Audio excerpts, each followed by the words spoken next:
She was 7 months pregnant when her husband pushed her down an elevator shaft, 40 feet of darkness, 40 feet between life and death. Preston Sterling watched his wife fall. Then he walked away, left her bleeding in the dark for 6 hours, went home, slept in their bed, planned his alibi. He thought she would disappear, just like the 5 women before her. But Genevieve survived. And her father, a former federal prosecutor with 30 years of experience destroying powerful men, he didn't call the police. He didn't hire lawyers. He did something far worse. He dismantled the entire Sterling empire, piece by piece, secret by secret, until there was nothing left but ashes and prison cells. This is not just a story about betrayal. This is a story about a woman who fell into darkness and climbed out holding her daughter in her arms. This is her story. The elevator doors opened to nothing but darkness and a 40-foot drop. Genevieve Sterling stood at the threshold, her hand resting on her swollen belly. 7 months pregnant. The baby kicked against her palm as if sensing the danger her mother had not yet recognized. Behind her, Preston's breathing was steady. Too steady. The kind of calm that comes before violence. "I found the test results," Vivi said without turning around. "The prenatal paternity test. You had it done without telling me." The penthouse was silent except for the distant hum of Manhattan traffic 63 floors below. Sterling Tower, his family's monument to 4 generations of wealth and power. Tonight it felt like a tomb. "Sweetheart," Preston said. The word dripped with condescension. "You're overreacting." "Am I?" She finally turned to face him. Her husband of 3 years, the man she had loved with everything she had, the man who had secretly tested whether the baby she carried was truly his. "Why would you need a paternity test, Preston? If you trusted me?" His jaw tightened, just slightly. Most people would have missed it. But Vivi had learned to read the micro-expressions, the tells, the small betrayals of his carefully constructed mask. "The results came back positive," she continued. "This baby is yours, but you already knew that. So why did you need proof?" Preston stepped closer. His Italian leather shoes clicked against the marble floor. "You've been spending a lot of time with your trainer. People talk." "People," Vivi laughed bitterly. "You mean your mother? Margot has been whispering poison in your ear since the day we met." "Don't bring my mother into this. She's been in this from the beginning. She never wanted you to marry me. I wasn't good enough for the Sterling legacy." Vivi's voice cracked. "But I loved you anyway. I gave you everything. And this is what I get? Secret DNA tests? Accusations?" Preston's hand shot out and grabbed her wrist. His grip was iron. His eyes were ice. "You need to calm down," he said. "The pregnancy hormones are making you irrational." There it was. The dismissal. The gaslighting. The pattern she had ignored for too long. "Let go of me. Vivi, listen to me carefully." His voice dropped to a whisper. "You're going to forget you found that test. You're going to go back to being the perfect Sterling wife, and you're never going to question me again." She wrenched her arm free. "Or what?" Preston smiled. It was the coldest thing she had ever seen. "Goodbye, sweetheart." His hand connected with her back, right between her shoulder blades. The same spot where he had placed his palm on their wedding day, guiding her down the aisle. Now it pushed her into the void. Time fractured. Vivi felt herself falling. The darkness of the elevator shaft swallowed her whole. Wind rushed past her ears, her arms pinwheeled, her mouth opened in a scream that seemed to stretch across eternity. The baby. Save the baby. Instinct took over. She twisted her body midair, curling around her belly like a shell protecting its pearl. If she was going to die, she would die shielding her daughter. Impact. But not the bottom. Her body slammed into something metal. A maintenance platform, 12 feet down, not 40. The blow shattered her left arm and cracked 3 ribs. Pain exploded through every nerve. But she was alive. The baby was alive. Above her, a face appeared in the elevator doorway. Preston, illuminated by the glow of his phone screen. He looked down at her crumpled body, watched, waited. Then he turned and walked away. The last thing Vivi saw before the darkness claimed her was the ceiling of the elevator shaft, concrete and steel and shadows. and somewhere far above, the click of her husband's footsteps retreating across the marble floor. She was going to die here. Alone. In the dark. No, not alone, Huss. Her hand found her belly. The baby kicked. Fight, Vivi whispered. We're going to fight. Then everything went black. The hospital room was white. Too white.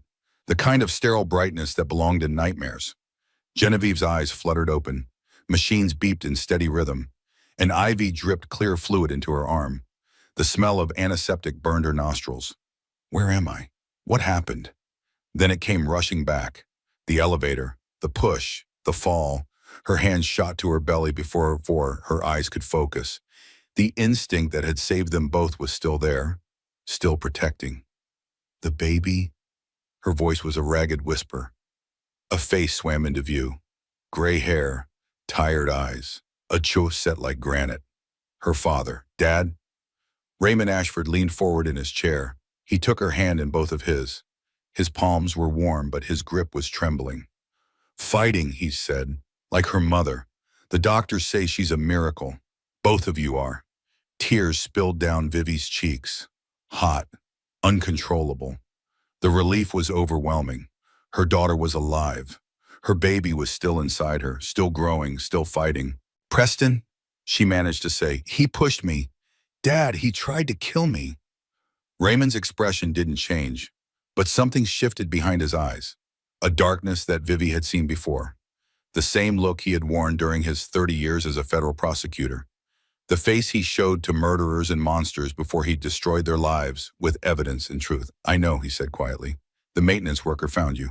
Security footage shows Preston leaving the penthouse at 11:52, alone. He told the doorman you were taking a bath and wanted to be left undisturbed. Vivi closed her eyes. The betrayal was complete. Not just the push, not just the attempted murder, but the calculated aftermath, the alibi, the plan to make her disappear. How long was I down there? 6 hours. You almost bled out. The doctors had to operate twice. Your arm is held together with titanium pins, 3 broken ribs, internal bleeding. But the baby, Raymond's voice cracked, just slightly. The baby is perfect. You protected her with your body. The doctors said they've never seen anything like it. 6 hours. She had lain in that elevator shaft for 6 hours while her husband went home and slept in their bed. Dad, what do we do? Raymond stood. He walked to the window. Outside, the sun was rising over the city. A new day, a new beginning. Tell me everything again, he said without turning around. Start from the moment you met Preston Sterling. Don't leave anything out. I need to know every detail, every conversation, every strange moment you dismissed or explained away. Why? Now he turned. His eyes were cold, focused, calculating. Because I'm going to destroy him, Genevieve. Not just arrest him, not just prosecute him. I'm going to dismantle everything the Sterling family has built for 4 generations. And when I'm done, the name Preston Sterling will be synonymous with monster. Vivi stared at her father, the man who had taught her right from wrong, the man who had devoted his life to justice, the man who had never once used his power for personal vengeance. Until now. Where do I start? She asked. Raymond pulled his chair closer to her bed. He took out a small notebook, the same kind he had used during 3 decades of federal investigations. The beginning, he said. Tell me about the night you met Preston Sterling, and don't spare any detail. I need to know the man I'm about to bury. The charity gala had been her mother's idea. $200 a plate, crystal chandeliers, women in designer gowns, men in tuxedos that cost more than most people's cars. Vivi had hated every minute of it. 3 years ago, she was 29, working as a legal researcher at a nonprofit, daughter of the famous prosecutor Raymond Ashford, but determined to make her own path, her own name. You look like you'd rather be anywhere else, a voice said behind her. She turned. The man was tall, handsome in that practiced way of people who had been admired their entire lives. Dark hair, blue eyes, a smile that seemed designed to disarm. Is it that obvious? Vivi asked. Only to someone who feels the same way. He extended his hand. Preston Sterling. She knew the name. Everyone knew the name. Sterling Corp. Real estate. Finance. A family fortune that had survived 2 world wars and countless economic crashes. Genevieve Ashford, she said, shaking his hand. Raymond Ashford's daughter. Preston nodded. Your father put 3 of my family's business associates in prison. Vivi tensed. If they were guilty, they deserved it. Preston laughed. It sounded genuine. I'm not complaining. They were guilty. Your father just had the courage to prove it when no one else would. He tilted his head. You're the first woman tonight who's looked genuinely bored at one of my family's events. I think I'm in love. She should have recognized the warning signs. The charm that felt rehearsed. The compliments that came too easily. The way he made her feel like the only person in the room while simultaneously watching everyone else. But she was lonely and tired, and so desperate for someone who saw her as more than Raymond Ashford's daughter. Buy me a drink that doesn't cost $200, she said, and maybe I'll let you tell me more about yourself. Preston smiled.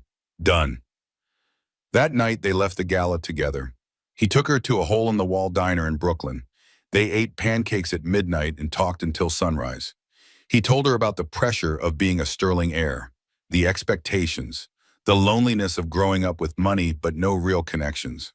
She believed every word. Sure. He was different back then, Vivi said from her hospital bed. Or I thought he was. Looking back, I can see the manipulation, but at the time it felt like fate. Raymond wrote in his notebook. His face revealed nothing. When did things change? Vivi closed her eyes. The memories were painful now, tainted by the truth of what Preston really was.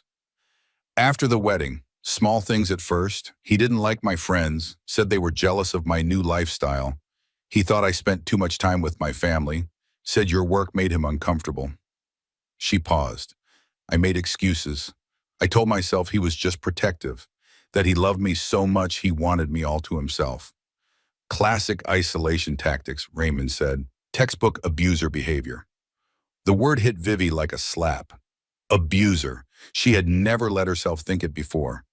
Preston never hit her, never screamed. His cruelty was subtle, surgical, the kind that made you question your own reality. There's more, she said. About 6 months into the marriage, I overheard a phone call. Preston was talking to someone about a settlement, something about a girl from his college days. I asked him about it afterward. He said it was a business matter. Nothing important. Raymond's pen stopped moving. What was the girl's name? I don't know. He changed the subject, got angry that I was eavesdropping. I never brought it up again. We'll find out. Raymond set down his notebook. Genevieve, I need you to understand something. What Preston did to you wasn't random. It wasn't a moment of rage. He planned it. The paternity test, the timing, the location. He chose that elevator shaft because he knew about the drop. He knew what would happen when he pushed you. Vivi's stomach turned. You're saying he's done this before. I'm saying we need to find out. Raymond stood. I have contacts, people who owe me favors. I'm going to start digging into Preston's past. Every relationship, every business deal, every suspicious death or accident connected to anyone he's ever known. Dad, Vivi reached for his hand. Be careful. The Sterlings have power, money, influence. If they find out what you're doing. Raymond squeezed her fingers gently. I spent 30 years putting powerful men in prison, he said. Men with money, men with connections, men who thought they were untouchable. His voice dropped to a whisper. Preston Sterling just tried to murder my daughter and my grandchild. There is no force on this earth that will stop me from making him pay. The door to Vivi's hospital room opened. A woman entered, silver hair, cold eyes, a Chanel suit that probably cost more than the hospital's monthly electric bill. Margot Sterling. Raymond, Margot's voice was clipped. I heard about the accident. Terrible thing. My son is devastated. Raymond didn't move from his position by the window. Is that what he's calling it? An accident? What else would he call it? Margot's gaze flicked to Vivi. The poor dear must have tripped. Those elevator platforms can be so dangerous. We've already contacted our legal team about suing the building maintenance company. Vivi felt sick. She watched her mother-in-law spin the narrative in real time, reshaping reality to protect her precious son. Get out, Vivi said. Margot's eyebrows rose. Excuse me? I said get out. I know what Preston did. I know what you've been covering up for years.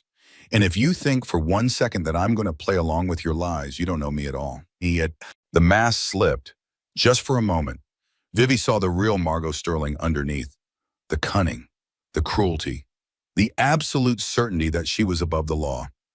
Genevieve, dear, the pregnancy hormones have clearly affected your judgment. I suggest you take some time to rest before making any accusations you'll regret. Raymond stepped between them. Margot, he said softly, surely we can discuss this like civilized people. The older woman nodded. Of course, that's all I've ever wanted. Raymond's smile didn't reach his eyes. I spent 30 years putting civilized people in federal prison. Your son just attempted to murder my daughter and grandchild. He leaned closer. Civilized ended the moment she hit that platform. Margot's face went pale. She looked from Raymond to Vivi and back again. You're making a mistake, she said. The Sterling family has resources you can't imagine. If you pursue this, you'll destroy yourself. I appreciate the warning. Raymond opened the hospital room door. Now get out, before I have security escort you. Margot gathered what remained of her dignity. She walked to the door, pausing at the threshold. This isn't over, she said. No, Raymond replied. It's just beginning. The door closed behind her. The room was silent except for the beeping of Vivi's heart monitor. Dad, she said, what happens now? Raymond pulled out his phone. He dialed a number from memory. Marcus, it's Raymond Ashford. I need everything on Sterling Corp. Every subsidiary, every offshore account, every skeleton. He paused. And Marcus, I need it yesterday. He hung up. Now, he said to his daughter, we go to war. The laptop screen glowed in the dim hospital room. Bridget Kincaid sat at Vivi's bedside, her face pale beneath her carefully applied makeup. Vivi, she said slowly, I need to show you something, and you're going to want to throw this laptop across the room. 2 days had passed since the fall. Vivi was stable now. The baby was thriving despite everything, but sleep refused to come. Every time she closed her eyes, she felt herself falling into the dark. What is it? Bridget turned the screen toward her. Search results, obituaries, news articles from years ago. I've been doing some research, Bridget said, on Preston, on his past, and Vivi, you weren't his first. The words didn't make sense at first. First what? First wife, first victim? Then Vivi started reading. Chelsea Morrison, age 21, Preston's college girlfriend at Harvard. Fell from a 4th-floor balcony during a party in 2004. Ruled a suicide despite no history of depression. No note, no warning signs. Diana Reeves, age 26, Preston's first fiancée. Died in a single-car accident in 2009. Lost control on a mountain road. No witnesses, no other vehicles involved. The engagement had been called off 2 weeks earlier. Sarah Crawford, age 28, a junior executive at Sterling Corp., found dead in her apartment in 2014. Official cause, accidental overdose. Friends said she had never used drugs in her life. 3 women, 3 deaths, all connected to Preston Sterling. Vivi's hands began to shake. This can't be real, she whispered. This can't be happening. There's more. Bridget's voice was barely audible. I found a payment record. $200,000 wired to Chelsea Morrison's family 3 months after her death. The same amount to Diana Reeves' parents. The same to Sarah Crawford's sister. All from the same offshore account. All routed through Sterling Corp's subsidiaries. Hush money. The Sterlings had paid off the families of dead women. They knew, Vivi said. His parents knew what he was, and they covered it up. The room spun. All those years, all those smiles, all those family dinners where Margot Sterling looked at her with barely concealed contempt. They had known their son was a murderer, and they had let Vivi walk right into his web. I was braver than the others, Vivi murmured. What? At my wedding, Margot whispered something to me. She said I was braver than the others. Vivi laughed bitterly. I thought she meant brave enough to marry into the family spotlight, to handle the pressure of being a Sterling. Bridget reached for her hand. Vivi, she meant brave enough to survive, or stupid enough to think I could. The memory flooded back. Her wedding day, the white dress, the flowers, Preston waiting at the altar with that perfect smile. She had been so happy, so certain she had found her forever. But the signs had been there all along. The way Preston watched other women when he thought she wasn't looking. Not with desire, with calculation, like a predator sizing up prey. The casual comments about his exes, how they had been unstable, how they had overreacted, how he was lucky to have escaped. The times he grabbed her wrist just a little too hard during arguments, always apologizing afterward, always blaming stress or work or family pressure. She had explained it all away, made excuses, told herself that love required compromise, that marriage meant accepting someone's flaws. But these weren't flaws. These were patterns, and she had been too blind to see them. I wasn't stupid, Vivi said suddenly. Bridget looked up. What? All those times I felt crazy for doubting him, for feeling afraid, for noticing the micro-expressions that didn't match his words. Vivi's voice grew stronger. I wasn't stupid. I wasn't irrational. I was deceived by someone who had spent his entire life perfecting deception. So, Raymond Ashford sat across from Marcus Holloway in a small office downtown. The private investigator was former FBI, 15 years of service before going private. He and Raymond had worked together on a dozen federal cases. How many? Raymond asked. His voice was steady, his hands were not. Marcus slid a folder across the desk. That we know of? 5. Chelsea Morrison in 04, Diana Reeves in 09, Sarah Crawford in 14. There are 2 more, Catherine Wells in 2011 and Rebecca Palmer in 2017. 5 women, 5 deaths spanning 13 years. Your daughter would have been 6, Marcus added quietly.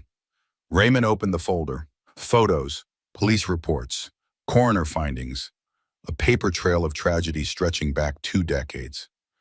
The Sterling family has been covering up their son's tendencies since he was 19 years old, Marcus said. The first girl, Chelsea Morrison, was 17.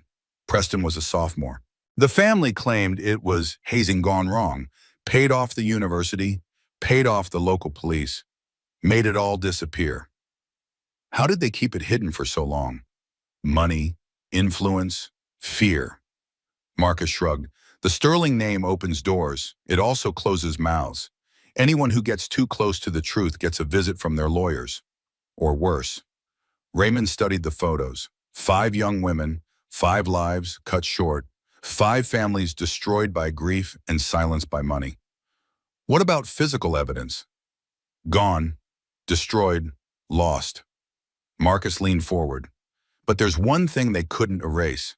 The payments. Every time Preston Sterling killed a woman, his family wired $200,000 to the victim's relatives. Same amount, same timing, same offshore account. Can you trace it? Already did. Marcus pulled out another document. The account belongs to a shell company in the Caymans. The shell company is owned by another shell company in Delaware. That one is owned by a trust administered by Franklin Pierce, the Sterling family attorney, the same man who's been cleaning up Preston's messes for 20 years. Raymond closed the folder. His mind was already working, building the case, connecting the dots, finding the weakness in the Sterling armor. What do you need from me? He asked. Access, Marcus said. The Sterling family has insulated themselves behind layers of lawyers and money. But there's always someone who says, someone who saw something, someone who's been waiting for a chance to talk. Find them. I will. Marcus paused. Raymond, there's something else. Preston's pattern. It's accelerating. Chelsea Morrison in 04. Diana Reeves in 09. That's 5 years between victims. But Catherine Wells was only 2 years after Diana, and Rebecca Palmer was only 3 years after Sarah Crawford. He's losing control, or getting more confident. Either way, your daughter interrupted something. The pregnancy, the paternity test, something spooked him, made him act faster than usual. Raymond thought about Vivi lying in that hospital bed. The broken bones, the internal bleeding, the baby fighting to survive. He won't get another chance, Raymond said. I'm going to make sure of that. That night, Vivi sat alone in her hospital room. The lights were dim, the machines hummed. Outside, the city glittered with a million lights, oblivious to the darkness she had discovered. She found herself braiding her hair, a childhood habit. Her mother used to do this when she was scared. Now she did it herself, over and under, over and under. The repetitive motion calmed her racing thoughts. 5 women, 5 deaths, 5 families destroyed. And she had almost been number 6. The baby kicked. Vivi placed her hand on her belly and felt a tiny life inside her, fighting to exist in a world that had tried to end her before she even began. "I'm going to protect you," Vivi whispered. "No matter what it takes, I'm going to protect you from him, from his family, from everything." The room was silent except for the beeping monitors, but in that silence, Vivi made a decision. She would not be a victim. She would not hide. She would not let Preston Sterling's name be the end of her story. It would be the beginning of his destruction. The corner office of Sterling Corp occupied the entire 52nd floor. Floor-to-ceiling windows offered a panoramic view of Manhattan, a testament to 4 generations of wealth, a monument to power. Preston Sterling sat behind his mahogany desk, his left arm in a sling, a prop, a piece of theater designed to support his story about trying to catch his falling wife. Franklin Pierce paced before him. The family attorney was sweating. His expensive suit was rumpled. His usual pompous demeanor had crumbled into something approaching panic. "The police are asking questions," Pierce said. "Your mother is managing the situation, but Raymond Ashford isn't a man who can be managed. My father-in-law is a retired prosecutor." Preston's voice was calm, almost bored. "He has no jurisdiction, no authority, no power. He has contacts. 30 years of contacts in federal law enforcement. The FBI, the DOJ, the IRS. Pierce stopped pacing. "And he has motive. You pushed his pregnant daughter down an elevator shaft." "Allegedly." "Preston, I've been cleaning up your messes since you were 19 years old. Chelsea Morrison, Diana Reeves, all the others. I've made every problem disappear. But this is different. Genevieve survived. She's talking. And her father has the resources to make people listen." Preston stood and walked to the window. The city spread out below him like a kingdom waiting to be conquered. "Then we'll bury him," Preston said, "like we bury everyone." Sure. Raymond's home office had transformed into a war room, 3 walls covered with documents, photos, timelines, a web of connections linking Preston Sterling to 2 decades of violence. Teddy Ashford sat at the computer, his fingers flying across the keyboard. Vivi's younger brother had built his tech company from nothing. He understood money, how it moved, how it hid. "Dad," Teddy said, "I found something." Raymond crossed the room. "What?" "The payments. $200,000 before each death. I traced them through 17 shell companies." Teddy pointed at the screen. "They all lead back to the same account in the Caymans. But here's the thing. The wire transfers happened 3 days before each victim died. Every single time. He was paying in advance." "For what?"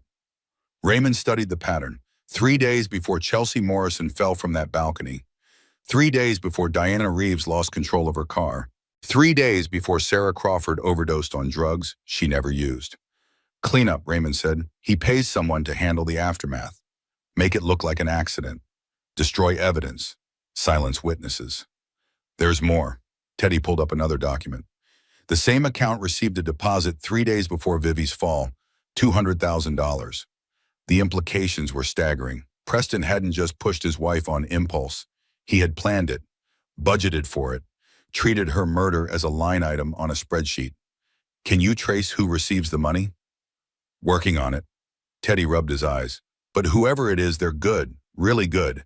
This isn't some amateur covering tracks. This is professional level money laundering." "Keep digging." Raymond picked up his phone. "I have a meeting." "With who?" "Franklin Pierce. He wants to make a deal." The meeting took place at a neutral location, a conference room at a midtown law firm. Neutral ground, witnesses, everything proper and above board. Franklin Pierce sat on one side of the table. Raymond sat on the other. $20 million, Pierce said. Genevieve signs a non-disclosure agreement. No criminal charges, no civil suits, No public statements. The Sterling family makes this all go away. Raymond said nothing. It's a generous offer, Pierce continued. More than generous. Your daughter gets financial security for life. Your grandchild grows up wealthy. Everyone moves on. Franklin, Raymond's voice was quiet. Do you remember the Morrison case? 2008? You represented the family. I prosecuted. Pierce's face went pale. That was different. Was it? Raymond leaned forward. Because I still have those files. Every document, every deposition, every piece of evidence that mysteriously vanished before trial. He paused. I wonder what the Bar Association would think about how you obtained certain testimony. That case was dismissed. On a technicality that you manufactured. Raymond smiled. It was not a pleasant expression. I've been holding on to that information for 16 years, waiting for the right moment. Pierce's hands trembled. What do you want? I want the truth. Every victim, every payment, every person the Sterling family has bribed or threatened or silenced. Raymond stood. You have 48 hours to decide which side of history you want to be on. After that, the choice will no longer be yours to make. Vivi's hospital room had become her sanctuary. The monitors had been removed. She could walk now, carefully with help. The baby was strong, growing, fighting. Her father visited every afternoon. He never told her the details of his investigation. Only that progress was being made. Today, Dr. Nadine Weaver came for her daily checkup. The obstetrician was thorough, professional, but there was warmth in her eyes. The baby is remarkable, Dr. Weaver said. Given everything you've been through, I would have expected complications. But she's measuring perfectly. Strong heartbeat, healthy movement. She paused. She's a survivor, like her mother. Vivi placed her hand on the monitor screen. The ultrasound image was grainy, but she could see the outline of her daughter, the curve of her spine, the tiny fingers, the beating heart. Her name is going to be Ruth, Vivi said, after my grandmother. That's beautiful. She taught my father that justice isn't revenge, it's restoration. Vivi looked at the screen, at the life she had protected with her own body. I want my daughter to grow up knowing that the right thing isn't always the easy thing, but it's always worth fighting for. Dr. Weaver squeezed her hand. She's lucky to have you as her mother. Vivi smiled. For the first time since the fall, it felt genuine. We're lucky to have each other. So, that night, Raymond received a call, a blocked number, a voice he didn't recognize. Mr. Ashford, my name isn't important. What's important is what I know. I'm listening. Preston Sterling has been killing women for 20 years, and someone has been helping him cover it up. Someone very close to him. Who are you? Someone who's tired of looking the other way. A pause. Check the maintenance records for Sterling Tower. The elevator where your daughter fell. It was scheduled for repair 3 days before her accident. The work order was canceled. By Preston himself. The line went dead. Raymond stared at his phone. Another piece of the puzzle. Another thread to pull. He would pull them all, one by one, until the entire tapestry of Sterling lies unraveled at his feet. Margot Sterling's townhouse occupied an entire block on the Upper East Side.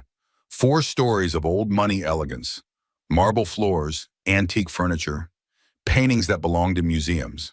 She stood in her private study, phone pressed to her ear. Her voice was ice. The Ashford situation requires the usual solution, she said. Yes, the daughter. Make it look like complications from the fall. She's still recovering, still vulnerable. It would be easy enough to arrange. A pause. I don't care about the pot. Just handle it. And Marcus, make sure Raymond Ashford knows what happens to people who threaten this family. She hung up the phone, turned toward the door. Raymond Ashford stood in the doorway. I had that entire conversation recorded, Margot. His voice was calm, almost pleasant. You just ordered a hit on my daughter, on Federal Wire. Margot's face went white.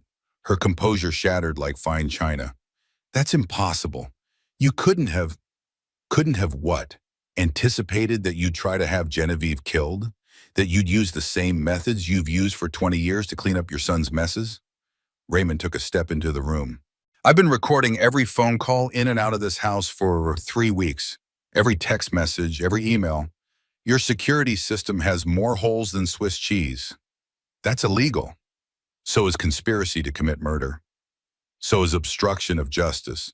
So is running a criminal enterprise that has resulted in the deaths of at least 5 women. Raymond smiled. I spent 30 years learning how to build cases against people like you. People who think their money makes them untouchable. You're not untouchable, Margot. You're just the next defendant. You're bluffing. I never bluff. I prosecute. Margot reached for her phone. I'm calling my lawyers. Please do. While you're at it, you might want to call a good criminal defense attorney. Franklin Pierce isn't going to help you. He's too busy trying to save himself. The door burst open. 2 men in FBI jackets entered, badges displayed. Margot Sterling, the first agent said, you're under arrest for conspiracy to commit murder and witness tampering. You have the right to remain silent. Margot's screams echoed through the townhouse as they led her away in handcuffs. Raymond watched from the window as they put her in the car. 1 down, 1 to go. The media explosion was immediate and overwhelming. Headlines everywhere. Television, internet, social media. The Sterling name that had commanded respect for 4 generations was now synonymous with scandal. Sterling heir questioned in wife's fall.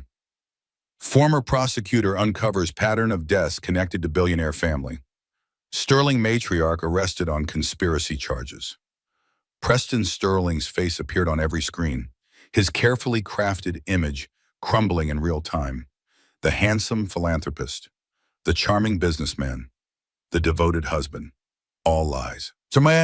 Vivi watched the news from her hospital bed, a bowl of lime jello in her hand.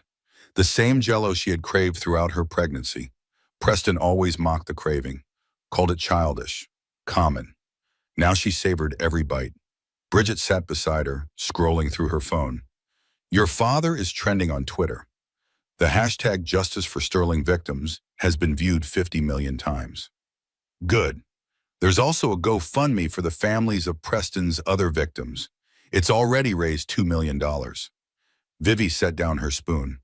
Those families, Chelsea Morrison's parents, Diana Reeves's mother, they've been suffering in silence for years, decades, accepting money to keep quiet, living with the knowledge that their daughters were murdered and no one would believe them. Your father believed them. My father didn't even know they existed until last week. Vivi shook her head. I should have seen it. All those red flags I ignored. All those strange comments Preston made about his exes. All those times I felt unsafe and told myself I was overreacting. Bridget took her hand. You survived. That's what matters. I almost didn't. Vivi looked at the television. Preston's face filled the screen, so handsome, so confident, so utterly empty behind those blue eyes. He's going to try to spin this. Make himself the victim. Blame me, blame my father, blame anyone except himself. Let him try. Bridget squeezed her fingers. The truth is out now, and your father is just getting started. 24 hours later, the FBI raided Sterling Corps headquarters. Agents swarmed through the 52nd floor, seized computers, confiscated files, interviewed employees who had spent years pretending not to notice their CEO's darker tendencies. The forensic accountants found everything: 20 years of payments to victim families, bribes to local police departments, donations to politicians who blocked investigations, a systematic enterprise designed to enable a killer. Raymond watched the raid from across the street. Marcus Holloway stood beside him. We've got enough to charge Preston with racketeering, Marcus said, money laundering, obstruction of justice, wire fraud. Even without the murder charges, he's looking at 30 years minimum. The murder charges will come. The evidence is circumstantial. No witnesses, no physical proof. Defense attorneys will tear it apart. Raymond turned to face him. There's a witness, my daughter. She felt his hand on her back. She heard him say goodbye. She saw his face watching her fall. Her word against his. Not anymore. Raymond pulled out his phone, showed Marcus the screen. The maintenance platform where Genevieve landed had a security camera, damaged in the fall but recoverable. IT specialists retrieved the footage this morning. Marcus stared at the image, the elevator shaft, the falling body, and above it, clearly visible, Preston Sterling watching his wife plummet toward what he believed was her death. "That's enough," Marcus whispered. "That's everything." Raymond pocketed the phone. "Preston Sterling is going to prison for the rest of his life, and I'm going to make sure he knows exactly who put him there." The interrogation room at the federal building was deliberately ugly. Gray walls, harsh lighting, a metal table bolted to the floor. Celeste Vaughn sat across from Detective Holloway. Her mascara was smeared from crying. Her hands shook as she clutched a paper cup of cold coffee. "He told me she was abusive," Celeste said. "That she trapped him with the pregnancy, that she was mentally unstable. I believed him." Her voice cracked. "I believed everything." Holloway remained silent. Let her talk. "I met Preston at a company retreat 2 years ago. He was so charming, so attentive. He made me feel special, important." She laughed bitterly. "Looking back, I can see the manipulation, the love bombing, the way he isolated me from my friends, my family. But at the time, it felt like love." "When did you start suspecting something was wrong?" "About 6 months ago, Preston started acting strange, paranoid. He kept checking Genevieve's phone, tracking her location. He said he thought she was having an affair." Celeste shook her head. "I think he was looking for an excuse, a reason to—" "A reason to what?" She took a deep breath. "A reason to do what he did to the others." Holloway's expression didn't change, but his grip on his pen tightened. "What do you know about the others?" Celeste reached into her purse, pulled out a USB drive, slid it across the table. "He kept records," she said, "of all of them. Photos, videos, personal information. He called it his insurance." Her eyes filled with fresh tears. "I found it on his computer last week. After what happened to Genevieve, I realized I had been sleeping with a monster." Holloway took the USB drive carefully. "Why are you coming forward now?" "Because I could have been next." Celeste met his gaze. "I saw the pattern, the way he talked about his exes, the way he'd get cold sometimes. Empty, like there was nothing human behind his eyes." She shuddered. "I was in love with a serial killer, and I never even knew it." The safe house was located in an unremarkable suburb of New Jersey, a modest split level on a quiet street, armed guards at every entrance. Vivi had been moved here 3 days ago, away from the hospital, away from the media, away from anyone who might try to finish what Preston started. It was past midnight. She couldn't sleep. Every time she closed her eyes, she saw the elevator shaft, felt the hand on her back, heard his voice. "Goodbye, sweetheart." She walked to the window. Her hand rested on her belly. The baby kicked, strong, insistent, demanding. "I know," Vivi whispered. "I can't sleep either." The breakdown came without warning. Not loud, not dramatic, just a quiet collapse. A crumbling of the walls she had built to hold back the horror. She sank to the floor, her back against the wall, her arms wrapped around her swollen belly. The tears fell silently, hot, endless. "I let him into my body, my home, my family. I loved him. I trusted him. I was going to raise a child with him. And he tried to kill us both." The sobs shook her entire frame. Her broken ribs screamed in protest, but she couldn't stop, couldn't hold it in anymore. All those years, all those lies, all those moments when she had doubted herself, when she had believed his explanations, when she had made excuses for his cruelty because it was easier than facing the truth. She had been married to a murderer, had shared a bed with a monster, had planned a future with a man who had killed 5 women before her. How did I not see it? How did I not know? The door opened, footsteps, then a presence beside her. Bridget, her best friend, the one person who had never liked Preston, who had tried to warn her, who had been pushed away when Vivi chose her husband over everyone else. Bridget didn't speak, just sat down on the floor next to her. Shoulder to shoulder, silent support. After a long time, Bridget said, You know what I keep thinking about? That time Preston complained the coffee was too hot at your wedding brunch, and you actually apologize for coffee you didn't even make. Vivi laughed through her tears, a broken sound. I apologized for everything, the weather, traffic, his moods. I was always apologizing. Never again. Vivi wiped her eyes. Her hand found Bridget's. I survived him. I survived the fall. I'm going to survive the truth of who I married. Bridget squeezed her fingers. Yes, you are. You. The USB drive changed everything. The contents were extensive. 2 decades of documentation. Photos of women Preston had dated, personal information, financial records, and most damning of all, videos. Videos of Chelsea Morrison at the party before her death, Diana Reeves getting into her car, Sarah Crawford at her apartment building. Preston hadn't just killed these women. He had documented them, collected them, kept them as trophies. The FBI forensic team worked around the clock, matching faces to names, connecting dots that had been invisible for 20 years. The USB drive contained more than evidence, Raymond told Vivi during his daily visit. It contained the names of every person the Sterling family paid to look the other way.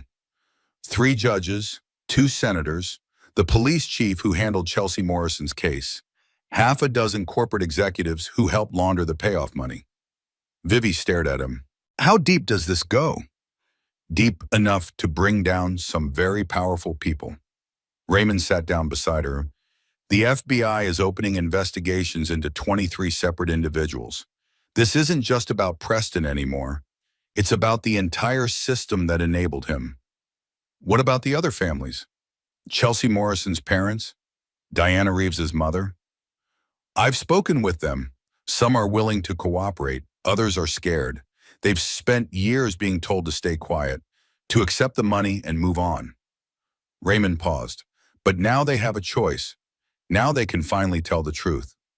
Vivi thought about those families, the mothers who had lost daughters, the fathers who had buried children, the siblings who had grown up missing someone who should have been there. They deserve justice, she said. They'll get it. Raymond's voice was steel. I promise you that. The grand jury convened on a Tuesday morning, federal courthouse, downtown Manhattan. Security tighter than anyone could remember. Genevieve Sterling walked through the metal detectors with her father at her side. 8 months pregnant now, moving slowly, carefully. Every step a reminder of what she had survived. The courtroom was packed.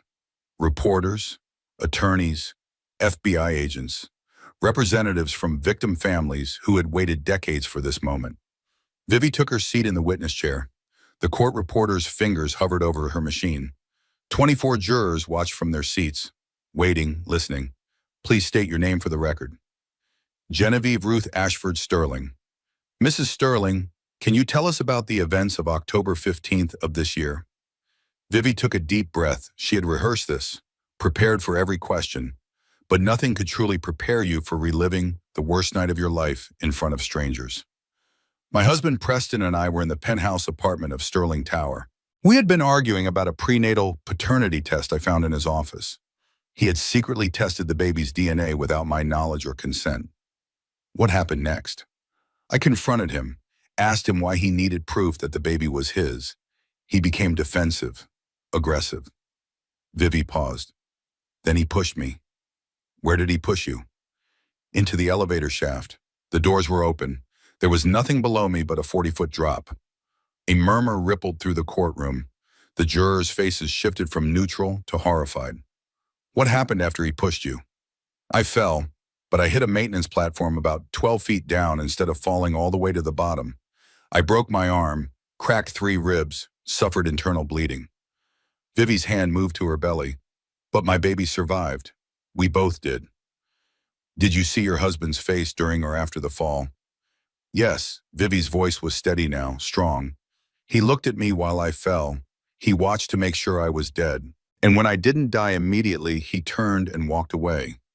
He left me there, in the dark, bleeding, alone. One of the jurors, an older woman, had tears streaming down her face. Another juror, a middle-aged man, gripped the armrest of his chair until his knuckles went white. Mrs. Sterling, were you aware of any prior incidents involving your husband and other women? Not at the time. I've since learned that Preston has a history of violence against women. At least 5 other women died under suspicious circumstances while involved with him. Chelsea Morrison, Diana Reeves, Catherine Wells, Sarah Crawford, Rebecca Palmer. Vivi looked directly at the jurors. I would have been number 6. Preston Sterling held his own press conference that afternoon, standing on the courthouse steps, flanked by his new legal team, cameras flashing, microphones thrust toward his face. My wife is unwell, Preston said. His voice was smooth, practiced. The same charm that had fooled Vivi for years. The pregnancy has been difficult. The hormonal changes have affected her judgment, her memory. He paused for effect, blinked away what might have been tears. I love her. I would never harm her or our child. These accusations are baseless. I'm confident that the truth will come out. A reporter shouted from the crowd, What about Chelsea Morrison? Preston's smile didn't waver. I don't know anyone by that name. What about Diana Reeves? A tragic accident. I was devastated by her loss. What about Sarah Crawford? The smile flickered, just for a moment, just long enough for the cameras to catch. I have no further comment, Preston said. He turned to leave, but another reporter called out, cutting through the noise. Mr. Sterling, the FBI has released footage from the elevator shaft security camera. It clearly shows you pushing your wife. Do you have a response? Preston froze. His mask slipped completely. For one moment, the cameras captured the real Preston Sterling. The empty eyes, the cold calculation, the utter lack of human emotion. Then he was gone, swept away by his lawyers, retreating into the shadows where he had always hidden. But the image remained, broadcast around the world, shared millions of times on social media. The monster had finally been seen. Raymond's final meeting with the federal prosecutors took place that evening. 3 hours of documents, evidence, testimony. We have bank records, Raymond said. Wire transfers, the systematic payments before each death, the bribes to officials who looked the other way. What about physical evidence? The USB drive Celeste Vaughn provided contains videos of at least 3 victims taken within days of their deaths. Forensic analysis confirms the timestamps. Preston Sterling documented his crimes. The lead prosecutor, a woman named Victoria Walsh, studied the evidence. 20 years in the DOJ. She had seen monsters before, but this was different. The racketeering charges alone will put him away for decades, she said. Add the obstruction, the money laundering, the bribery. It's not enough, Raymond leaned forward. This man murdered 5 women, attempted to murder my daughter and grandchild. He needs to spend the rest of his life in a cell, not decades, forever. Walsh nodded slowly. The footage from the elevator shaft is compelling. Combined with your daughter's testimony and the pattern evidence, she paused. We can charge him with attempted murder, 1st degree, premeditated. And the other victims? That's trickier. The deaths were ruled accidents or suicides at the time. Reopening those cases will take time. Resources. Walsh met Raymond's gaze. But we'll do it, every single one. I promise you that. Raymond stood, extended his hand. The federal case is just the beginning, he said. I have one more move. And it will cost the Sterling family more than prison time. It will cost them everything they valued most, their legacy. The shareholder meeting took place at the Sterling Corp headquarters, the same building where Preston had tried to murder his wife, the same elevator shaft where Genevieve had fallen. 300 shareholders packed the auditorium. Nervous whispers, uncertain faces. The company's stock had dropped 60% since the scandal broke, millions of dollars in value, evaporating by the hour. Raymond Ashford walked to the podium. He wasn't a shareholder, not officially, but over the past 2 months, working through a network of shell companies and proxy voters, he had quietly acquired 15% of Sterling Corp stock, enough to make his voice heard. Ladies and gentlemen, Raymond began, my name is Raymond Ashford. Some of you know me. Most of you know my reputation. Murmurs from the crowd. The Ashford name carried weight in these circles. 30 years of federal prosecutions, dozens of corrupt executives sent to prison, a legacy of holding the powerful accountable. I'm here today to exercise my rights as a shareholder and to move for a vote of no confidence in the Sterling family leadership. Chaos erupted, shouting, protests, the remaining Sterling board members leaping to their feet. Raymond waited, patient, calm. Given the pending federal indictments, he continued when the noise subsided, the reputational damage, and the evidence of systematic criminal behavior, I believe this company needs new management. Management that isn't complicit in covering up murder. You can't do this, a board member shouted. The Sterling family built this company. The Sterling family used this company to finance their son's killing spree. Raymond's voice cut through the room like a blade. For 20 years, corporate funds were diverted to pay off victims' families, to bribe officials, to silence witnesses. Every shareholder in this room has been complicit in that enterprise, knowingly or not. The room went silent. I'm offering you a choice, Raymond said. Vote with me. Remove the Sterling family from leadership. Begin the process of making this company something other than a monument to murder. He paused. Or don't, and watch your investment become worthless when the full scope of criminal liability becomes public. The vote was called. The ballots were cast. When the counting was done, Raymond had won by a margin of 63%. The Sterling family was out. Their name would remain on the building, but their power was gone. Their legacy destroyed. Everything they had built for 4 generations brought down by one man's quest for justice. Preston Sterling's arrest happened the next morning. FBI agents waited outside his attorney's office. No warning, no negotiation. Just handcuffs and a perp walk in front of 50 cameras. Preston's face showed nothing as they led him to the car. No fear, no anger, no remorse. Just the emptiness that had always been there. Hidden behind the charm, behind the smile, behind the carefully constructed mask of humanity.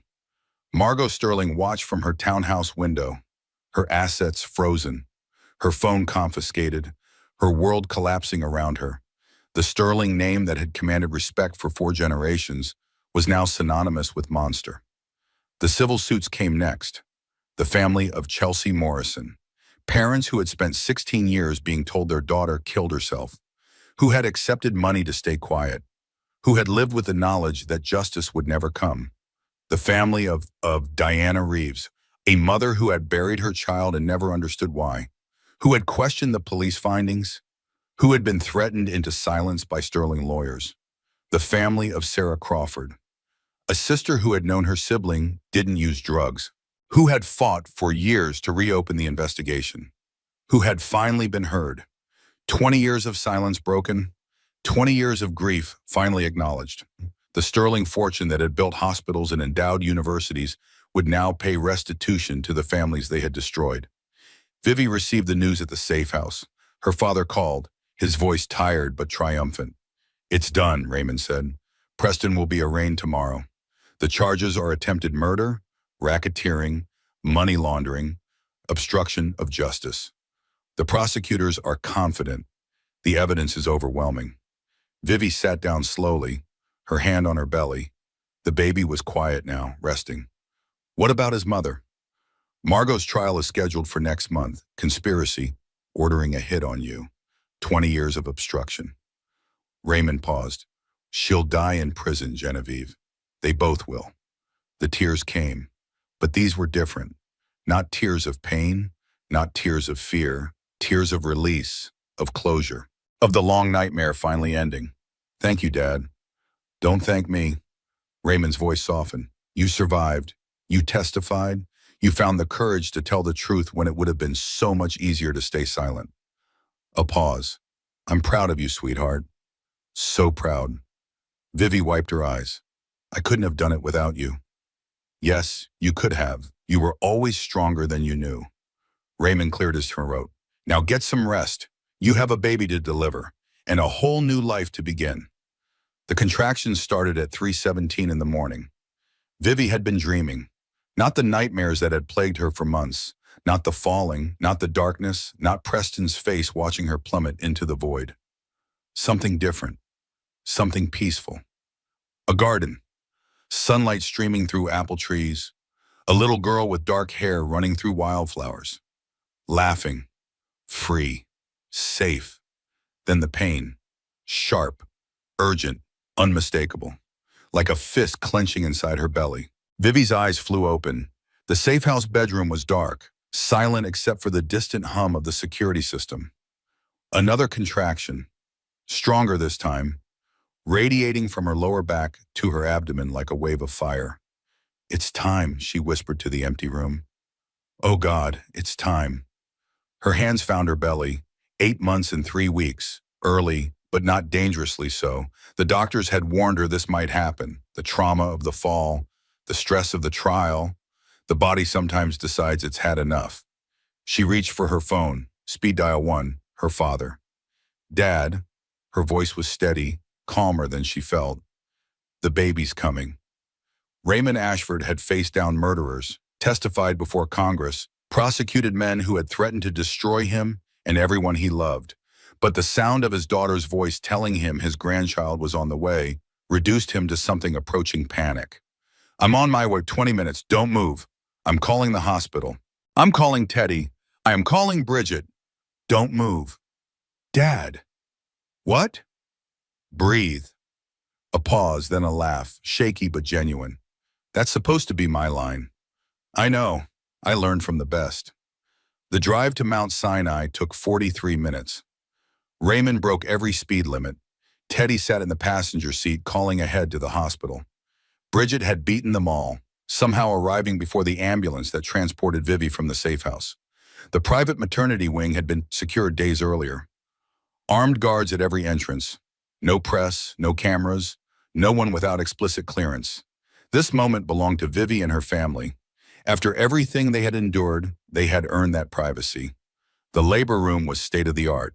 Soft lighting that could be adjusted, a sound system playing gentle music, medical equipment disguised behind warm wood panels. Everything designed to feel less clinical, more human. Vivi lay in the bed, hooked to monitors that tracked her contractions and the baby's heartbeat. The rhythmic beeping was strangely comforting, proof that Ruth was still fighting, still strong. Bridget held her hand through the first wave of serious contractions, the kind that made Vivi grip the bed rails until her knuckles went white. "Breathe," Bridget said. "In through the bellies, out through the mouth, just like we practiced." "We never practiced." "Then improvise. You're good at that." Vivi laughed despite the pain. Leave it to Bridget to make her laugh during labor. "How bad is it?" Bridget asked. "Remember when you convinced me to try hot yoga and I passed out in downward dog?" "That bad?" "Multiply by 1,000. So we're never doing hot yoga again. We're never doing anything again. I'm never moving from this bed." Another contraction. Vivi's grip tightened. The monitors beeped faster. "You're doing great," the nurse said. 7 centimeters dilated. A few more hours. A few more hours. Vivi closed her eyes. She could do this. She had survived Preston Sterling. She had survived the fall. She had survived 6 months of investigations and testimonies and having her entire life dissected by strangers. She could survive childbirth. The hours stretched like taffy. Time lost all meaning. There was only the pain, the pressure, the relentless march towards something inevitable. Raymond paced in the waiting room, back and forth, wearing a path in the expensive carpet. Teddy tried to distract him, showed him funny videos on his phone, talked about the tech company he was building. Anything to fill the silence. "Dad, sit down. You're making me dizzy." "I can't sit. I've been sitting for 6 months. Sitting in courtrooms, sitting in meetings, sitting across from lawyers and prosecutors and FBI agents." Raymond ran his hands through his gray hair.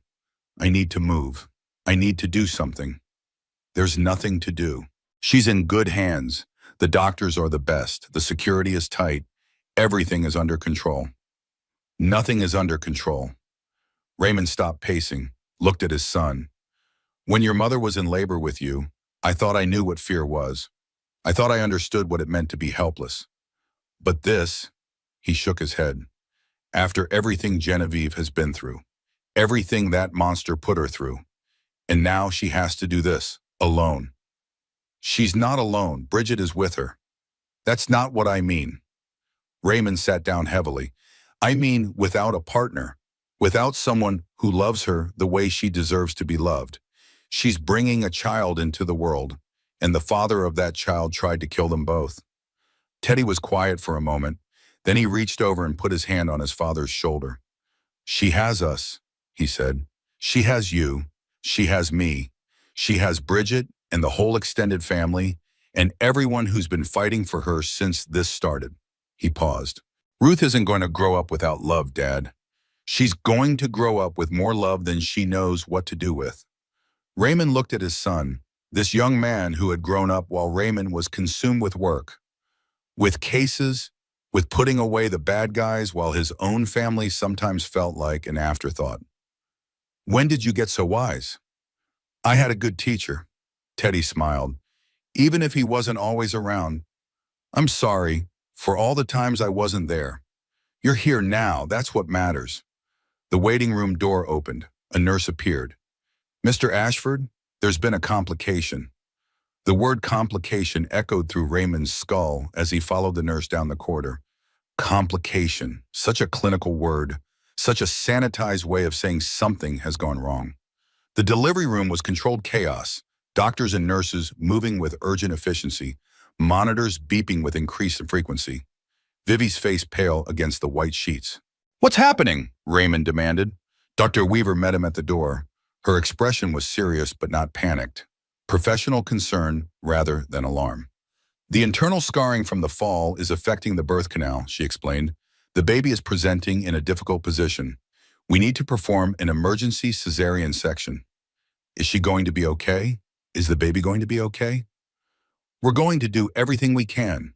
Dr. Weaver's hand touched his arm. A rare gesture of personal connection from the typically clinical physician. Your daughter is strong, Mr. Ashford. She's fought through worse than this. Raymond looked past her. Through the doorway, he could see Vivi on the bed, her face contorted with pain, but her eyes were clear, focused, determined. She caught his gaze, managed a small smile. I've got this, Dad. He nodded, unable to speak, unable to do anything but watch as they wheeled her toward the operating room. The cesarean section took 47 minutes. 47 minutes of silence in the waiting room. Teddy and Raymond sitting side by side, not speaking, not moving, just waiting. Bridget had been allowed to stay with Vivi, holding her hand through the procedure, talking to her in low tones about nothing and everything, keeping her grounded, keeping her present. The anesthesia had taken effect quickly. Vivi was awake but numb from the chest down. She could feel pressure but not pain, could sense movement but not the cutting. You're doing great, the anesthesiologist said. Just a few more minutes. Vivi stared at the ceiling. The surgical lights were bright, almost harsh, but she didn't close her eyes. She wanted to be present for every moment. This was the birth of her daughter. The beginning of Ruth's story. No matter how it happened, she wanted to remember. Almost there, Dr. Weaver said from behind the surgical curtain. I can see her head. She has a lot of hair. Her daughter had hair. Such a small detail. Such an enormous thing. Okay, Genevieve. One more minute. You're going to feel some pressure. The pressure came, strange and uncomfortable, but not painful, like something being pulled from deep inside her. And then, a creaky, small at first, then growing, louder, stronger, the sound of life announcing itself to the world. She's here, Dr. Weaver said. She's beautiful. They lifted Ruth above the curtain so Vivi could see. Red and wrinkled and covered in fluid, tiny fists clenched, mouth open in that eternal newborn scream, the most beautiful thing Vivi had ever seen. Ruth, she whispered. My Ruth. 6 pounds, 2 ounces, 19 inches long. Perfect APGAR scores, 10 fingers, 10 toes, a full head of dark hair that would later dry into soft curls. The nurses cleaned her, wrapped her in a pink blanket, placed her in Vivi's arms. The first moment of contact was electric. Skin against skin, heartbeat against heartbeat. 2 lives that had been one for 8 months, now separate but forever connected. Ruth's eyes were closed, her face scrunched in that newborn confusion of too much light, Too much sound, too much everything. But she wasn't crying anymore. She was listening, feeling, recognizing the heartbeat she had heard from inside the womb. "Hello, beautiful," Vivi whispered. "I've been waiting for you." The baby made a small sound, not quite a cry, not quite a coo, something in between, a response, an acknowledgement. "I know," Vivi said. "It's bright out here and loud and scary. But I promise you, it's also wonderful. There's so much I want to show you, so much I want you to see." Ruth's eyes fluttered open, unfocused, unable to see clearly yet, but somehow finding her mother's face, somehow knowing. "You have my eyes," Vivi said. The tears came then, hot and uncontrollable, but not sad, not afraid, just overwhelmed with a love so intense it felt like drowning. "You have my eyes, Ruth, not his, mine." Such a small thing, such an enormous mercy. Raymond was allowed in 30 minutes later. He stood in the doorway of the recovery room, suddenly uncertain. This man who had faced down the worst humanity had to offer, rendered speechless by a 6-pound infant. "Come meet your granddaughter," Vivi said. He approached slowly, reverently, as if the baby might shatter if he moved too quickly. Vivi transferred Ruth into his arms. The transfer was awkward, neither of them quite sure of the mechanics. But then she was there, cradled against his chest. So small, so fragile, so absolutely perfect. Raymond looked down at his granddaughter. Something shifted in his face. The prosecutor disappeared. The strategist. The warrior who had spent 6 months dismantling an empire. In his place was just a man, a grandfather, holding the future in his arms. "She looks like you did," he said. His voice was rough, unsteady. "When you were born, same nose, same chin, same expression, like she's already judging everyone in the room." Vivi laughed. "She probably is. Smart girl." Raymond couldn't stop staring. "You know, when you were born, I made a promise. I told your mother I would protect you, keep you safe, make sure nothing bad ever happened to you." His voice cracked. "I failed. I let you marry that monster. I didn't see what he was until it was almost too late." "Dad, let me finish." He looked up, met her eyes. "I failed to protect you, but I won't fail her. I swear to you, Genevieve, I will spend every day of whatever time I have left making sure this little girl knows she is loved, that she is safe, that she has a family who will burn the world down before they let anyone hurt her." Vivi reached for his hand. "You didn't fail me, Dad. You saved me. You saved both of us. We saved each other." Ruth made a sound, a small gurgle of contentment, as if agreeing with the sentiment. Raymond laughed, a real laugh. "The first one in months. She's already weighing in. Definitely your daughter." The visitors came in waves over the next few days. Teddy brought flowers and a stuffed elephant that was bigger than the baby. Bridget brought designer onesies and a promise to be the cool aunt who let Ruth get away with everything. Dr. Weaver checked in twice a day, marveling at how quickly both mother and daughter were recovering. But the most unexpected visitor came on the 3rd day. Vivi was alone in her room, Ruth sleeping in the bassinet beside her bed, the afternoon sun streaming through the windows. A knock at the door. Celeste Vaughan stood in the hallway, uncertain, out of place, clutching a small gift bag like a shield. "I shouldn't be here," she said, the same words she had spoken at the safe house months ago. "But I wanted. Come in." Celeste approached the bassinet slowly. Her eyes found Ruth. The baby was awake now, staring at this stranger with the intense focus that newborns sometimes display. "She's beautiful," Celeste whispered. "Thank you." "I brought something." Celeste held out the gift bag. "It's probably stupid. I didn't know what to get. I've never—" She stopped, started again. "I've never done this before. Visited someone I helped destroy. Someone who should hate me." Vivi took the bag. Inside was a small silver rattle, simple, elegant, a dove engraved on the handle. "For peace," Celeste explained. "I know it doesn't make up for anything. I know I can't undo what I did, what I was part of." She was crying now, quietly. "But I wanted her to have something, from someone who understands what her mother survived, who's trying to be better than what she was." Vivi looked at the rattle, then at Celeste, This woman who had been her replacement, her rival, the other woman in every sense of the phrase, but also a victim, another person manipulated by Preston Sterling, another life nearly destroyed by his cruelty. "Sit down," Vivi said. Celeste hesitated, then sat in the chair beside the bed. "I'm testifying next month," she said. "The federal prosecutors. They want to know everything, every conversation, every lie he told, every moment I spent pretending not to see what he really was." "Are you scared?" "Terrified." Celeste laughed bitterly. "The Sterling lawyers have already started. Leaked stories about my past, my relationships, anything to discredit me before I take the stand. They tried that with me, too. How do you deal with it?" Vivi considered the question. How did she deal with it? The exposure, the judgment, the strangers on the internet dissecting her life and finding her wanting. "I focus on what matters," she finally said. "Ruth, my family, the truth." She paused. "Everything else is noise." Celeste nodded slowly. "I envy you, that clarity, that certainty." She looked at Ruth. "Maybe that's what motherhood does. Gives you something bigger than yourself to fight for." "Maybe?" Vivi shifted in the bed. "Or maybe it's what surviving does. Strips away everything that doesn't matter until you're left with what does." They sat in silence for a moment. Two women connected by the worst person they had ever known, finding something like understanding in the space between. "I should go," Celeste said. "You need rest, and I've taken enough of your time." She stood, walked to the door, paused.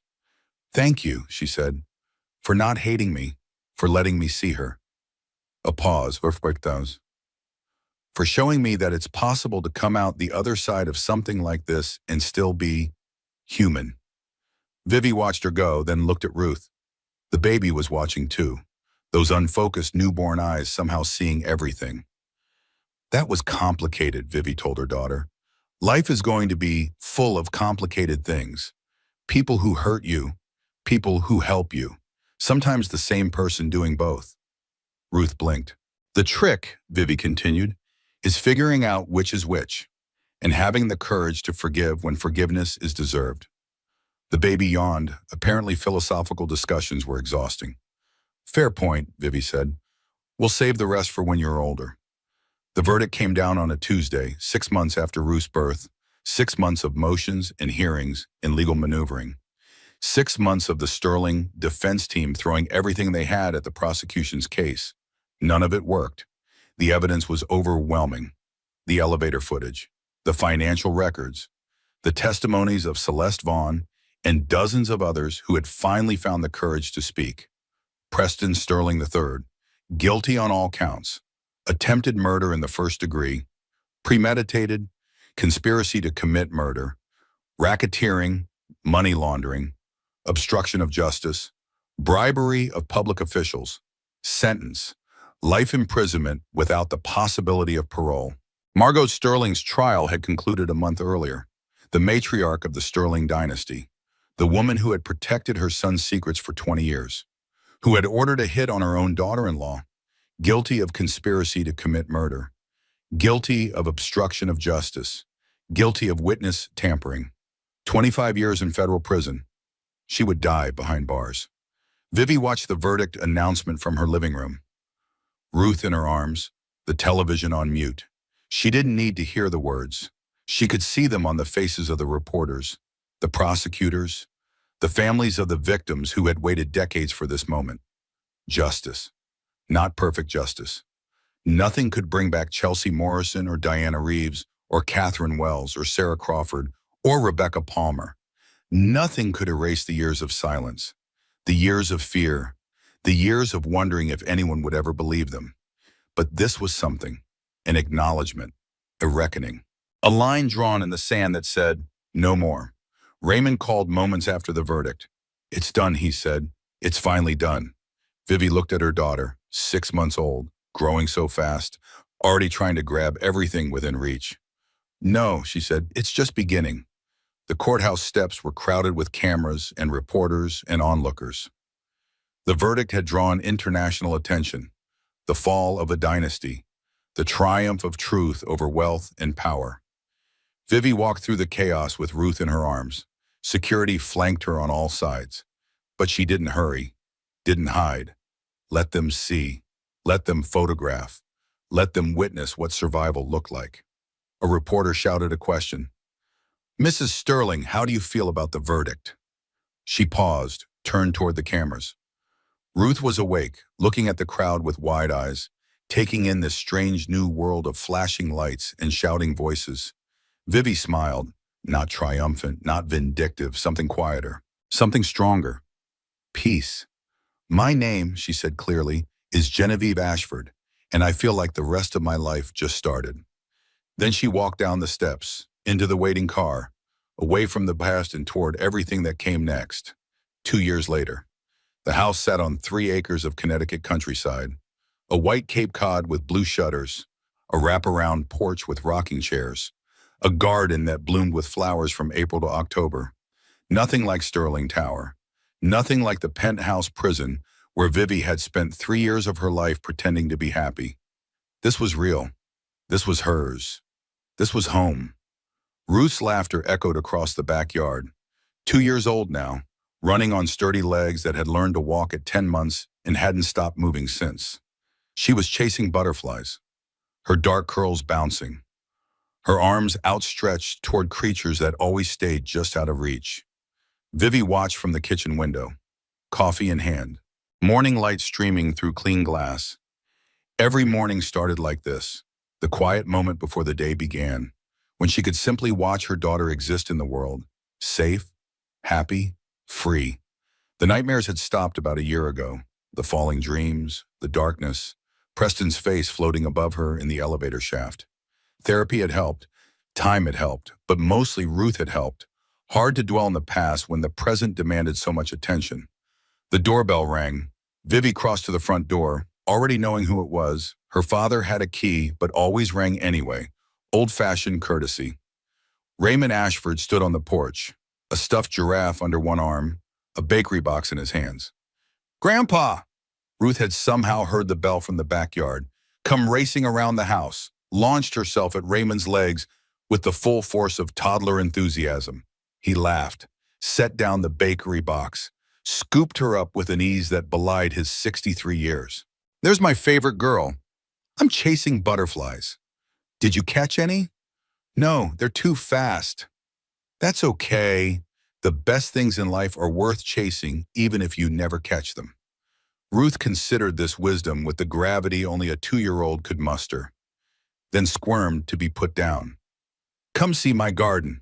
She grabbed his hand, pulled him toward the backyard. Raymond shot Vivi a helpless look over his shoulder. "Coffee's on the counter," she called after him. "I'll bring it out." The garden had been Ruth's project, or at least she had helped plant seeds in the spring. Watched them grow all summer, taking personal credit for every flower that bloomed. Raymond let her give the full tour, nodding seriously at each discovery, asking questions about colors and names and which flowers were her favorites. Vivi brought coffee and joined them on the patio. The morning was warm but not hot, a perfect September day. "You know," Raymond said, settling into one of the rocking chairs, "when you were little you had a garden too. Nothing this impressive, but you were proud of it." "I don't remember." "You were 3. We had just moved to the house in Westchester. Your mother planted tomatoes, and you decided they were yours, watered them every day, talked to them." He smiled at the memory. "When they finally produced fruit, you were so proud. Made us eat them at every meal for a month." Vivi tried to summon the memory. It was there somewhere, buried under decades of other moments. "I miss her," she said. "Mom, I wish she could have met Ruth. She would have loved her." Raymond watched his granddaughter dig in the dirt with focused determination. "She would have loved all of this, what you've built, who you've become." "Who I've become," Vivi laughed softly. "Some days I'm not sure who that is." "You're a survivor, a mother, a voice for people who didn't have one." Raymond turned to face her. "Do you know how many families you've helped? Not just the Sterling victims. Others, people who saw your testimony and found the courage to come forward about their own situations." Vivi had heard the stories, the letters that arrived at her attorney's office, the messages on the foundation's website. Women who had watched her testimony and recognized their own lives, who had found the strength to leave, to speak, to fight. I just told the truth. The truth is the most powerful weapon there is. I spent 30 years learning that. Raymond sipped his coffee. Speaking of which, I got a call yesterday from the Department of Justice. About? They're reopening the cold cases. All five of them. Chelsea Morrison, Diana Reeves, Catherine Wells, Sarah Crawford, Rebecca Palmer. He paused. The forensic technology has advanced.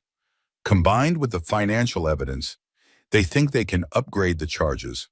Murder in the first degree. For all of them. Vivi processed this information. More trials, more testimony, more reliving of the nightmare she had escaped, but also more justice.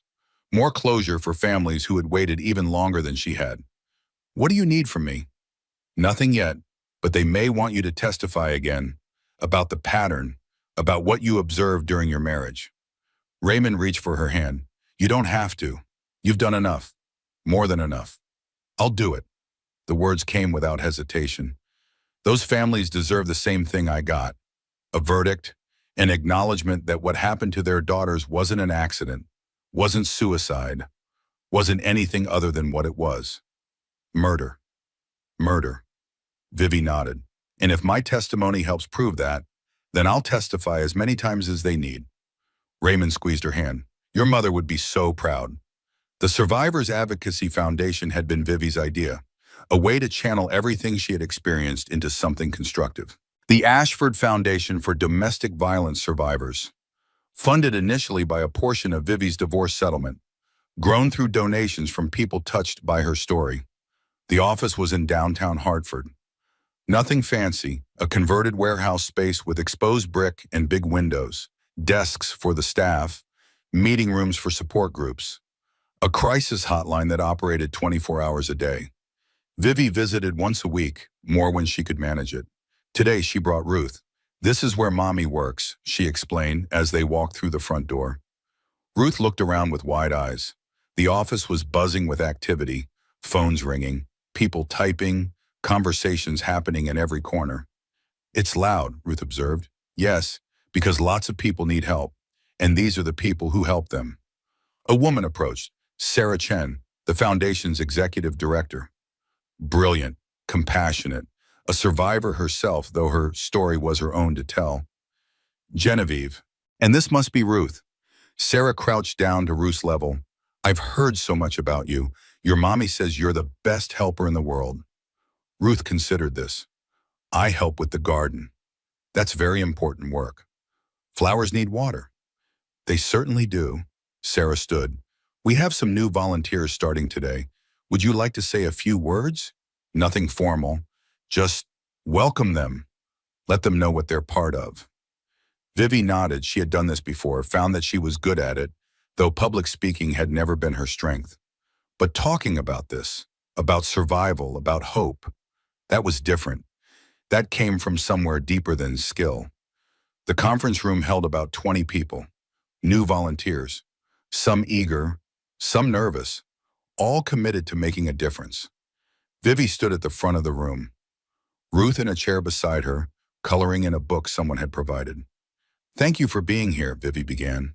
I know you all have other things you could be doing, jobs, families, lives that don't include spending your free time helping strangers through the worst moments of theirs. She paused, let the words settle. But you chose this. You chose to be here. And that choice matters more than you know. A young woman in the front row was crying quietly. Vivi recognized the signs. A survivor, probably recent, finding her way back to solid ground. When I was thrown down that elevator shaft, I thought my story was ending. I thought everything I had worked for, dreamed about, hoped for was gone. In a single moment, the man I loved tried to erase me from existence. The room was silent. Even Ruth had stopped coloring. But I survived, not because I was strong, not because I was special. I survived because I wasn't alone, because I had people who believed me when I told the truth, people who fought for me when I was too broken to fight for myself. She looked at each face in the room. That's what you're doing here. You're becoming that person for someone else, The one who believes, the one who fights, the one who says, I see you, I believe you, you're not alone. The young woman in the front row raised her hand. How do you know what to say when someone tells you their story? Vivi considered the question. You don't need to know exactly what to say. You just need to listen, really listen. Not to respond, not to fix, just to witness. She paused.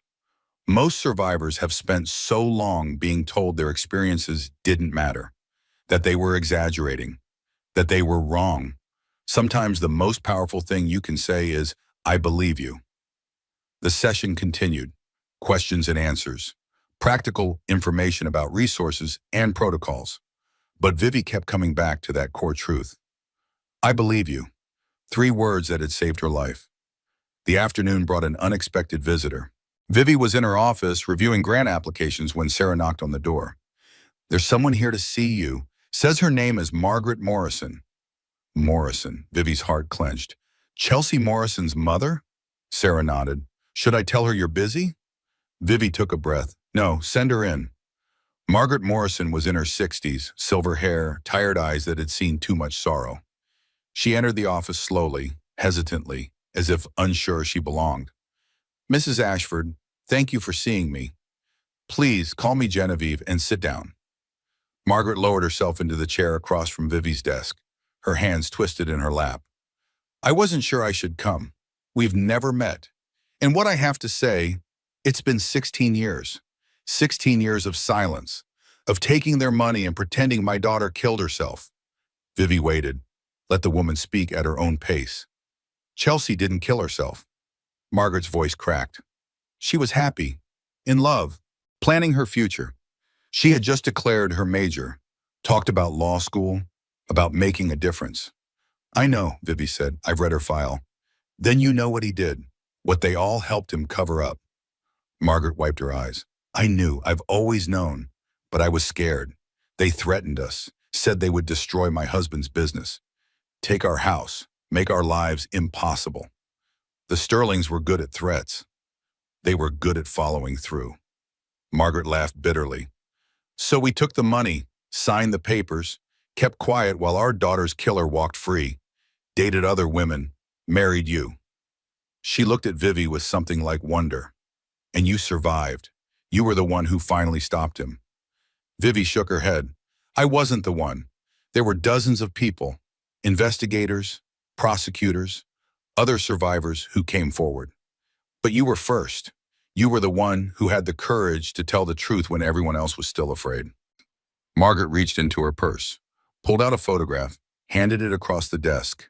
Chelsea Morrison at 18, dark hair, bright smile, so young, so full of promise. She would have been your age now, Margaret said. 32, probably married, maybe with children of her own. A pause. I wonder sometimes what her life would have been, who she would have become. Vivi looked at the photograph, this girl she had never met, this woman she was connected to through tragedy. I'm so sorry, she said. I'm so sorry for what you've lost, what you've endured. I didn't come here for sympathy. Margaret straightened in her chair. I came to tell you something I've never said to anyone. What is it? Thank you. The words were simple, profound. Thank you for surviving. Thank you for speaking. Thank you for being brave enough to do what my family wasn't. Tears streamed down her face. Because of you, the world finally knows what happened to my daughter. Because of you, her death wasn't meaningless. Vivi came around the desk, knelt beside Margaret's chair, took the older woman's hands in her own. It was never meaningless. Chelsea's life mattered. Her death mattered. Even when no one else acknowledged it, you knew the truth. You carried it for 16 years. That's not weakness. That's strength. They stayed like that for a long moment. 2 women bound by the same monster, finding something like peace in each other's presence. Evening came slowly to the Connecticut countryside. The sun painted the sky in shades of orange and pink and gold. Ruth had exhausted herself at the foundation, fallen asleep in the car on the way home, was now tucked into bed, clutching the stuffed elephant Teddy had given her at birth. Vivi stood on the back porch, a glass of wine in her hand, the first she had allowed herself since the pregnancy. The garden was beautiful in the fading light. The flowers closed for the night. The butterflies Ruth loved so much settled somewhere unseen. She thought about the day, the new volunteers with their eager faces, Margaret Morrison, with her 16 years of grief, the photograph of Chelsea that Vivi had asked to keep. So much pain, so much loss, so much endurance in the face of impossible circumstances. And yet, life continued. Flowers bloomed, children laughed, survivors found their voices, families found their closure. The darkness Preston Sterling had created was being pushed back, day by day, testimony by testimony. One act of courage at a time. The doorbell rang. Bridget stood on the porch, holding a bottle of champagne and grinning like she had a secret. Okay, before you say anything, yes, I know you have work tomorrow, and yes, I know Ruth is asleep, but this can't wait. What can't wait? Bridget thrust her phone at Vivi. A news article. Breaking story. Sterling Corp assets to fund victims' compensation program. The headline was followed by details. The federal court had approved the distribution of seized Sterling assets. Over $200 million would go to the families of Preston's victims. Another $100 million to establish a permanent fund for domestic violence survivors. This is your father's doing, Bridget said. The man is a legend. He didn't just put them away. He made sure their money went to the people they hurt. Vivi read the article, then read it again. The numbers were staggering. The impact would be generational. I didn't know about this. He wanted to surprise you, made me promise not to say anything until it was official. Bridget popped the champagne. So, we're celebrating, even if it's just one glass, even if you have to be responsible tomorrow. Tonight, we acknowledge that the good guys won. They sat on the porch, watching the stars emerge, drinking champagne that probably cost more than Vivi wanted to know. How do you feel? Bridget asked. Vivi considered the question. How did she feel? Like it's really over. Like I can finally stop waiting for the other shoe to drop. That's called peace. I've heard it's nice. It is. Vivi smiled. It really is. The speaking engagement was Vivi's biggest yet. A national conference on survivor advocacy. 3,000 people in the audience. Another 100,000 watching the live stream. She had prepared her remarks, rehearsed them, made sure every word landed exactly where it needed to. But when she stepped to the podium and looked out at the sea of faces, she set her notes aside. I had a speech prepared, she said. Statistics about domestic violence, policy recommendations. All very important, all very necessary. She paused. But you didn't come here for statistics. You came here for the same reason I did. Because you know that behind every number is a person, a story, a life that was changed forever by violence. The audience was silent, thousands of people holding their breath. 3 years ago, I was thrown down an elevator shaft by my husband. I was 7 months pregnant. He expected me to die, expected to erase me the way he had erased 5 women before me. She let that sink in. I survived, not through any special strength of my own. I survived because I landed on a platform instead of falling all the way down. Because a maintenance worker found me 6 hours later. Because doctors worked through the night to save my life and my daughter's. A woman in the front row was crying. A man beside her had his arm around her shoulders. People asked me how I moved on, how I found peace, how I rebuilt my life after everything was destroyed. Vivi took a breath. I tell them, I didn't move on. I moved through. There's no shortcut past the pain, no bypass around the trauma. You have to walk the whole path, feel every terrible step. Let the grief wash over you until there's nothing left but you. She looked at the faces before her. Survivors, advocates, people who had dedicated their lives to helping others through the darkness. But here's what I know now. The path has an end. And on the other side of it, you meet yourself. The version of you that survived everything designed to break you. Everything meant to erase you. She smiled. And she's someone worth meeting. Standing ovation. 3,000 people on their feet, applauding, crying, holding each other. The sound washed over Vivi like a wave. Not triumph, not vindication, something simpler. Hope. The final scene of Vivi's story wasn't dramatic, wasn't profound, was just a morning like any other.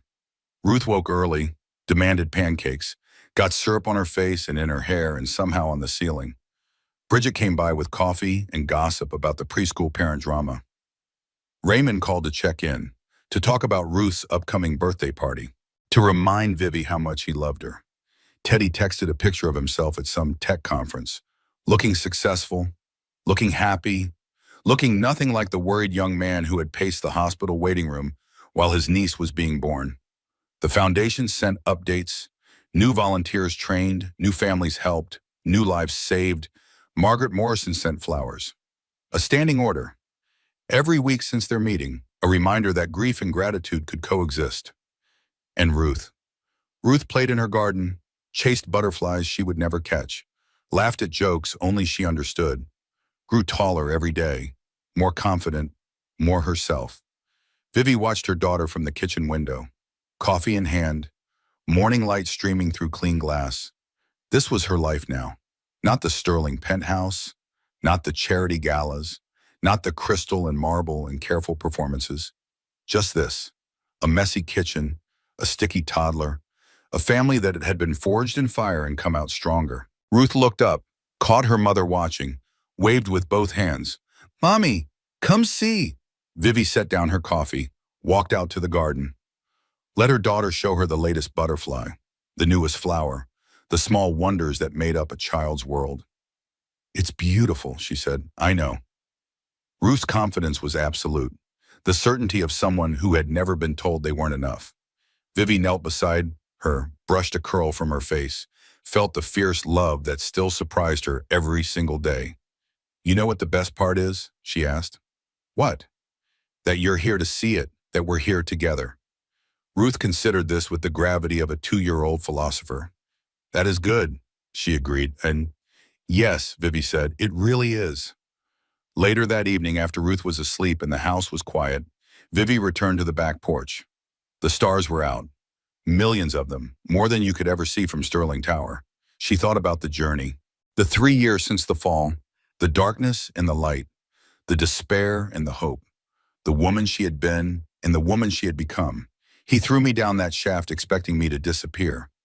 Like the others, like all his secrets, like everything inconvenient that stood between him and what he wanted.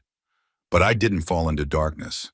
I fell into the rest of my life, and it's a life he'll never touch. Somewhere in a federal prison, Preston Sterling sat in a cell, his fortune confiscated, his name destroyed, his legacy erased. He would spend every remaining day of his existence staring at concrete walls, knowing that the woman he tried to kill was living, thriving, teaching their daughter to chase butterflies in a garden he would never see.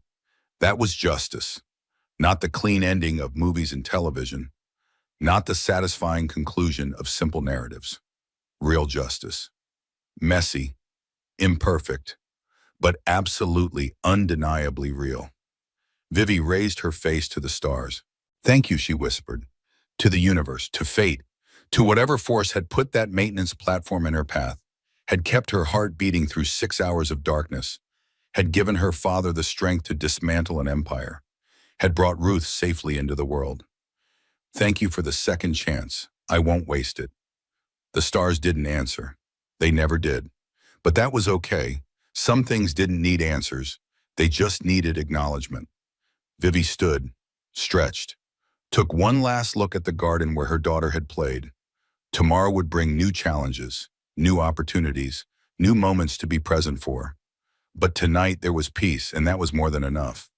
Genevieve fell 40 feet into darkness. She rose 40,000 feet into the light. Some stories end with revenge. This one ended with something better. A daughter who will never know her father's cruelty. A grandfather who proved that justice still exists. A woman who transformed her pain into power for thousands of other survivors. If this story touched your heart, do me a small favor. Hit that subscribe button so you never miss another story like this one. Leave a comment telling me which moment hit you the hardest. I read every single one. And if you know someone who needs to hear that survival is possible, share this with them, because sometimes the right story at the right time can change everything. Until next time, stay strong, stay hopeful, and never stop fighting.